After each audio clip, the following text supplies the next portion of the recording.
Okay, so this is part 3, and what you're going to do now is you're going to finish off this second corner. Again, we're doing a cluster of 3 double crochets, chain 2, and then another cluster of 3 double crochets. So there we go. And that is going to be our second corner done.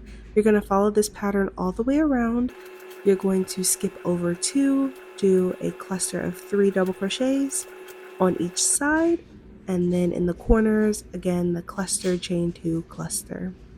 So once you get back round towards the end, this is what it should look like.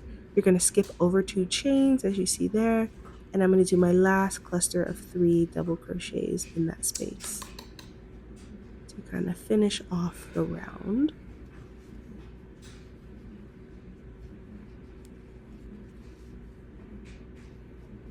Okay, and so to close that off, what you're going to do is you're going to count up 3 little V's, or 3 chains as we call them, and you're going to slip stitch into the very third one, or kind of the top V visually is how it looks.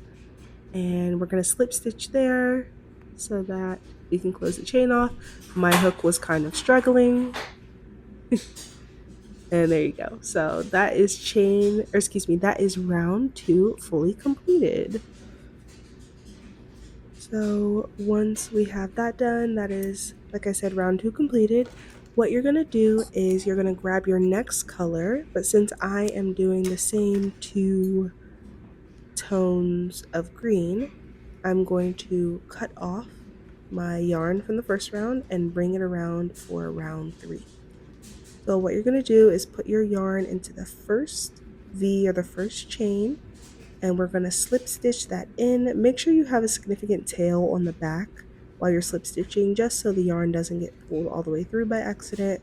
We're going to slip stitch again, and then directly into the corner we are going to start with our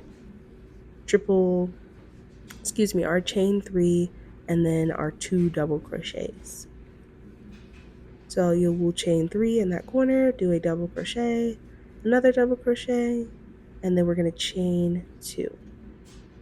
And then we will go in again with another cluster of double crochets, forming our corner. And we're just going to kind of follow that pattern all the way around like we did in the last round. So this is what your corner should look like.